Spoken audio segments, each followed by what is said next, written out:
Et ce chien, il a vraiment une histoire dingue qu'il faut raconter. C'est vrai qu'il est plutôt, en général, affectueux, fidèle, mais est-ce qu'il a toujours été aussi docile? Non, bien sûr que non, puisque tous les chiens, absolument tous les chiens descendent du loup. Donc du chihuahua au dog allemand, du lévrier afghan au Saint-Bernard, tous les chiens descendent des loups. Donc non, ils n'ont pas toujours été aussi affectueux. Et ça paraît dingue, parce que quand on voit la tête d'un loup, c'est très beau d'ailleurs, mais on n'a pas l'impression qu'il y ait 600 races de loups, alors que les chiens, il y en a énormément. Oui, tout à fait. Ça, c'est le processus de domestication qu'a voulu ça.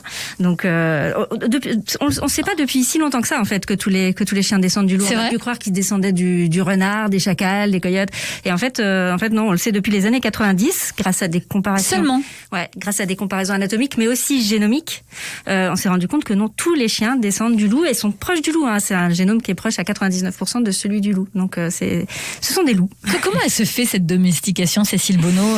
Alors, il y a un processus, parce que pour partir d'un loup arriver à un chien, on n'est quand même pas dans le même, vous voyez. Puis dans un laps de temps assez court en plus. Donc, en fait, on ne sait pas exactement. Et figurez-vous, j'ai été assez surprise de le découvrir en investiguant là-dessus. C'est un champ d'investigation scientifique très dynamique, avec beaucoup de débats et beaucoup d'interrogations.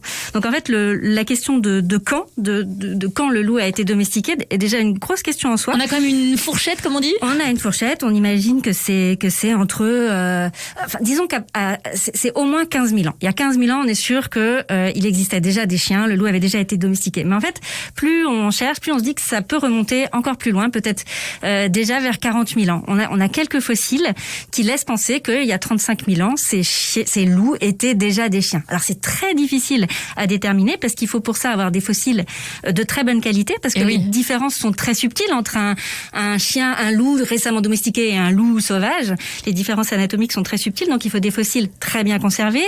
Il faut que ces fossiles soient associés à des restes humains, à des indices humains. Ça peut être des silex taillés, du charbon, ça peut être un enterrement collectif commun. Il a été à côté de l'être humain. Absolument, sinon on a peut-être un loup qui ressemble à un chien, mais est-ce qu'on n'a pas de preuve que ce soit l'homme qui l'ait domestiqué? Il a pu évoluer tout seul. Donc c'est assez difficile.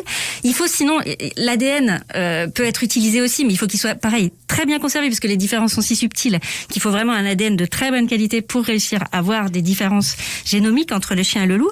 Donc c'est très difficile. Donc la seule certitude qu'on ait, c'est que vers 15 000, 12 000 ans, c'est sûr, à cette époque-là, on trouve déjà des tombes avec des chiens associés à des humains. Donc les chiens étaient déjà suffisamment proches des humains pour se faire enterrer avec eux. Donc là, on est sûr, mais avant, on ne sait pas. Voilà. Pour bien comprendre, Cécile Bonneau, cette domestication, ça se passe comment? Par exemple, je vois les chiens, beaucoup de chiens ont un regard tout doux, attendrissant, on a envie de les câliner. Le loup, il a plutôt un regard assez perçant, assez sauvage, ce qui est assez normal. Est-ce que ça veut dire quoi? Que l'être humain a sélectionné parmi ces loups Absolument. Celui qui était le plus cute, le plus mignon? Oui, c'est en résumé un petit peu ça.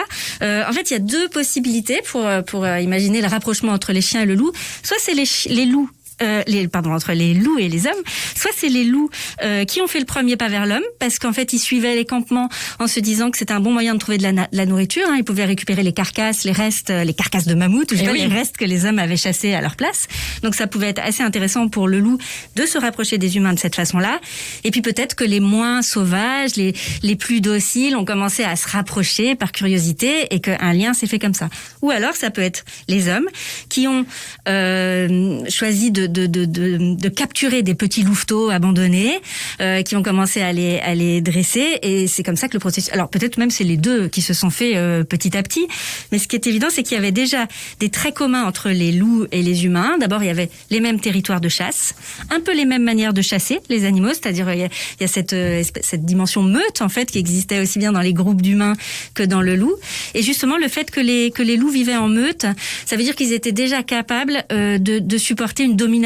Donc la domestication, c'est une histoire de domination. On apprend à dominer le loup. Et comme le loup avait cette capacité d'être dominé par un couple de la meute, peut-être qu'il a pu accepter cette domination de l'être humain. Minute Papillon sur France Bleu, Sidonie Bonnec.